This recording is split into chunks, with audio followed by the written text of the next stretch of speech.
കേരളത്തിലെ മാധ്യമ പ്രവർത്തനം കംപ്ലീറ്റ് മാറി മറിഞ്ഞിരിക്കുക. ഇപ്പോൾ അതിൽ ജീവിച്ചിരിക്കുന്ന ആൾക്കാരാണ് ഇവിടെ ഉള്ളത്.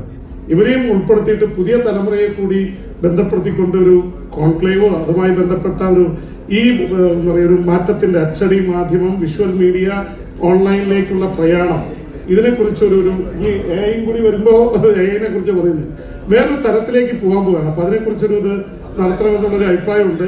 കാട്ടുകള്ളൻ വീരപ്പനെ ഇന്റർവ്യൂ ചെയ്തതിനെ കുറിച്ച് ഭയങ്കര കാഷ്വൽ ആയിട്ട് അദ്ദേഹം അത് പറഞ്ഞു. ഒരുപക്ഷെ എനിക്ക് ഈ പത്രപ്രവർത്തനത്തിൽ ഒരുപാട് യാത്ര ചെയ്യാൻ അവസരം കിട്ടിയിട്ടുണ്ട്. ഏതാണ്ട് ഒരു 75ഓളം രാജ്യങ്ങളിൽ പോയി. അതിൽ വളരെ ആക്സിഡന്റലായിട്ട് ചില ഇന്റർവ്യൂ കിട്ടിയത് ഞാനിപ്പോഴും ഇത് ചെയ്യുന്നുണ്ട്. ഫ്രാൻസിൽ പോയപ്പോൾ ഞാനിപ്പോൾ 1991 മെയ് 21 ഫ്രഞ്ച് പ്രസിഡന്റ് പങ്കെടുത്ത, അന്നത്തെ ഫ്രാങ്കോസ് മിത്രാന്താണ് അന്നത്തെ പ്രസിഡന്റ്, പങ്കെടുത്ത ഒരു വേൾഡ് യൂത്ത് ഇതില് ഞാനും വേദിയിലുണ്ടായിരുന്നു.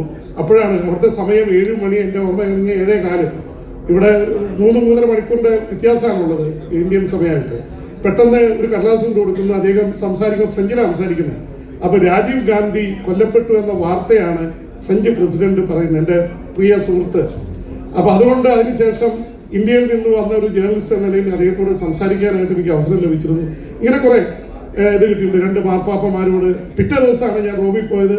ജോൺ പോൾ II മാർപ്പാപ്പ ഇതുപോലെ ഇന്ത്യയിൽ നിന്നുള്ളതാണെന്ന് എനിക്ക് ഒരു പ്രത്യേക പരിഗണന കിട്ടുകയും അദ്ദേഹത്തോട് രാജീവ് ഗാന്ധിയെ കുറിച്ച്, ഇന്ത്യയെ കുറിച്ച് സംസാരിക്കാൻ കഴിഞ്ഞു. ഇങ്ങനെ ഒരുപാട് അനുഭവങ്ങൾ. ഒരുപക്ഷെ അതിലൊക്കെ എനിക്ക് ഏറ്റവും ഇതായിട്ട് തോന്നിയിട്ടുള്ളൂ ഒരുപക്ഷെ പത്രപ്രവർത്തനം തന്ന നിയോഗങ്ങളാണ്. എനിക്ക് വളരെ ഇഷ്ടപ്പെട്ട ആളാണ് നമ്മുടെ ദലൈ ലാമ. ഇവിടെ 2012 വർക്കലയിൽ വന്ന് ഇവിടെ ടാജിലാണ് താമസിക്കുന്നത്. അപ്പൊ അദ്ദേഹത്തെ കാണാൻ വേണ്ടി ഇന്റർവ്യൂവിന് ഞാൻ ഒരുപാട് ശ്രമിച്ചൊന്നും നടന്നില്ല. അപ്പോഴാണ് രാത്രി 12 മണിക്ക് ദൂരദർശനിൽ നിന്ന് വിളിച്ച് പറയുന്നത്, ദൂരദർശൻ ഒരു ഇന്റർവ്യൂ അനുവദിച്ചിട്ടുണ്ട്. ഇവിടെ ബൈജു ചന്ദ്രനൊക്കെ അറിയാം. അതെല്ലാം കൂടിയാണ് എന്നെ ചുമതലപ്പെടുത്തിയത്. രാവിലെ 7 മണിക്കാണ്, രാത്രി 11 മണിക്കാണ് പറയുന്നത്. ഞാൻ പോയി അവിടെ ഇന്റർവ്യൂ നടത്തി. അപ്പോൾ എന്നോട് ആരോ ചോദിച്ചു, ഈ ചിരിച്ചുകൊണ്ടിരിക്കുന്ന ലാമയെ കരയിപ്പിക്കാൻ പറ്റുമെന്നുള്ളത്. അതേ ഒരിക്കലും കരയില്ല എന്നുള്ളത് അറിയാം.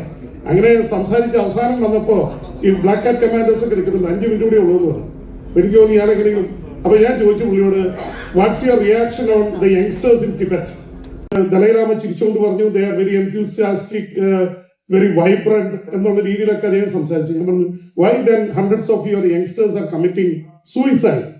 ഒട്ടനെ പുള്ളിയുടെ മുഖം അങ്ങ് ഇത് ചെയ്തു. പുള്ളി എന്റെ മുഖത്തേക്ക് നോക്കി, പുള്ളിയുടെ കണ്ണീര് വന്നു. പുള്ളി അങ്ങ് കൊച്ചു കുട്ടികളെ പോലെ കരയാൻ തുടങ്ങി. ഞാൻ വല്ലാതായി. ഈ ചോദ്യം ചോദിച്ചും പോയി. നേരത്തെ കരയിപ്പിക്കുന്നുള്ള ആഗ്രഹം കൊണ്ടൊന്നും ചോദിച്ചല്ല. പക്ഷെ പുള്ളി, കാരണം ചൈന അവിടുത്തെ ടിബറ്റിലെ യങ്സ്റ്റേഴ്സിനെയൊക്കെ പീഡിപ്പിച്ചുകൊണ്ടിരിക്കുക. അപ്പൊ അത് തുറന്നങ്ങൾ പറഞ്ഞു, China is persecuting our Tibetan youngsters എന്ന് പറഞ്ഞ് അവിടെ സംസാരിക്കുന്നത്. അപ്പൊ അങ്ങനെയുള്ള കുറെ അനുഭവങ്ങൾ ഒന്നും പറയാൻ ഒരുപാട് സമയമൊന്നുമില്ല. എന്തായാലും വലിയ രംഗത്ത് ഒരുപാട് ഇപ്പൊ ഈ പറഞ്ഞ പോലെ കെ കരുണാകരനും VS ഒക്കെ ആയിട്ട് ഒരുപാട് അടുപ്പങ്ങളും പിണക്കങ്ങളും, AK ആന്റണിക്കെതിരെ അഴിമതി ആരോപണം കൊണ്ടുവന്നതിന്റെ പേരിൽ ഞങ്ങൾ തമ്മിൽ ഏറ്റുമുട്ടിയ അവിടെ മുരുകനൊക്കെ സാക്ഷിയാണ്. AK ആന്റണി ചെയ്തതെന്നല്ല, AK Antony was forced to. അത് ജപ്പാൻ കൂടിയുള്ള പദ്ധതി സംബന്ധിച്ച് എന്നെ പരസ്യമായിട്ട് പുള്ളി ക്യാബിനറ്റ് ഇതില് ബ്രിട്ടീഷ് ഏജന്റ് ചീത്ത വിളിക്കുകയും ഞാൻ തിരിച്ച് ചീത്ത വിളിക്കുകയും ഒക്കെ ചെയ്ത സംഭവം ഉണ്ടായിരുന്നു. ഞാൻ പറഞ്ഞു, എഴുതി തെറ്റാണ്, ഞാൻ രാജിവെച്ചു പോകാന്ന് പറഞ്ഞു.